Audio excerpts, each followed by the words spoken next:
আমি আরো বিস্তারিত কথা বলবো। সরাসরি নিউজরুম থেকে রয়েছেন আমাদের প্রতিনিধি শাশ্বতী রায়। শাশ্বতী, এই মুহূর্তে কি আপডেট পাচ্ছ? কারণ জানা যাচ্ছে যে একজনকে উদ্ধার করা সম্ভব হয়েছে জীবিত অবস্থায়। শাশ্বতী, কি আপডেট রয়েছে?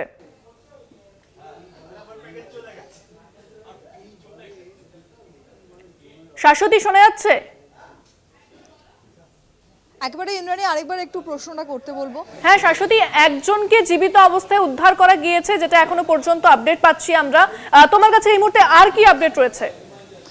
একেবারে দেখো, ইতিমধ্যে আহমেদাবাদ পুলিশের তরফ থেকে জানানো হয়েছে যে একজন ব্যক্তি যিনি 11A নাম্বার সিটে বসেছিলেন তিনি এখনো জীবিত রয়েছেন এবং আহত অবস্থায় তাকে ইতিমধ্যেই হাসপাতালে তাকে চিকিৎসাধীন রাখা হয়েছে এবং তার বয়ান অনুযায়ী তার যাবতীয় তথ্য নেওয়া হচ্ছে এবং কিভাবে দুর্ঘটনা ঘটেছে, সেই সময় ভেতরের কী অবস্থা ছিল, সেই সমস্ত বয়ানও তার থেকে ইতিমধ্যেই গ্রহণ করা হচ্ছে। তবে যেমনটা মনে করা হচ্ছে, প্রায় 200ও বেশি যাত্রী এই দুর্ঘটনায় প্রাণ হারিয়েছেন এবং বহু যাত্রীদের দেহ ইতিমধ্যেই উদ্ধার করা সম্ভব হয়েছে এবং যেমনটা একেবারেই সর্বশেষ খবর যে সেই ব্যক্তিকে কিন্তু ইতিমধ্যেই চিকিৎসাধীন হাসপাতালে তিনি চিকিৎসাধীন রয়েছেন এবং সবথেকে বড় বিষয় এই যে এয়ারক্রাফট, এই ড্রিমলাইনার 787 এই এয়ারক্রাফটের মতন একটি উন্নত মানের এয়ারক্রাফট 2011 থেকে যেটি এয়ার ইন্ডিয়ার সঙ্গে যুক্ত রয়েছে এবং এই বোয়িং ড্রিমলাইনারের অন্যতম ফেসিলিটি হচ্ছে এটি সম্পূর্ণভাবে একটি স্বয়ংক্রিয় এয়ারক্রাফট।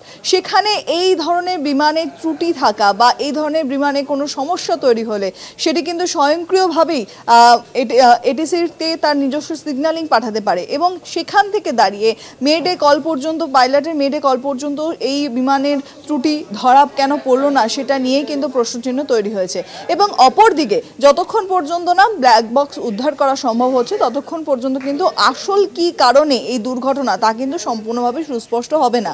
তবে বলাই যায় যে কিভাবে এই দুর্ঘটনা ঘটতে পারে। তবে সেক্ষেত্রে যেমনটা জানা যাচ্ছে যে একেবারে বলা যায় প্রচুর পরিমাণে ফুয়েল মজুত করে এই বিমান টেক অফ করেছিল এবং যেই মুহূর্তে যান্ত্রিক ত্রুটি ধরা পড়ে সেই সম্ভাবনা এবং কারণের কথা আমরা আসবো। তুমি সঙ্গে থাকো। তবে আমাদের সঙ্গে এই মুহূর্তে যিনি জয়েন করেছেন তাকে স্বাগত জানাবো। ভারতীয় বিমান বাহিনী গ্রুপ ক্যাপ্টেন শুভগত জোয়ারদার আমাদের সঙ্গে এই মুহূর্তে রয়েছেন সরাসরি। আমি আপনাকে স্বাগত জানাবো কলকাতা টিভিতে। এবং আজকে যে এই যে বিশাল বড় দুর্ঘটনা এবং যেটা একটা সত্যি মর্মান্তিক দুর্ঘটনা ঘটেছে, যেভাবে টেক অফ করেছিল বিমানটি তারপরেই ভেঙে পড়ে এবং সেখানে বিস্ফোরণের শব্দ শোনা যায়, আগুন ধরে যায় এবং এই দুর্ঘটনার পর কিন্তু অনেকটা সময় পেরিয়ে গেছে। শুভগত বাবু, আপনার কি মনে হচ্ছে এবার কোনো কি কারণ থাকতে পারে বা কি সম্ভাবনা থাকতে পারে?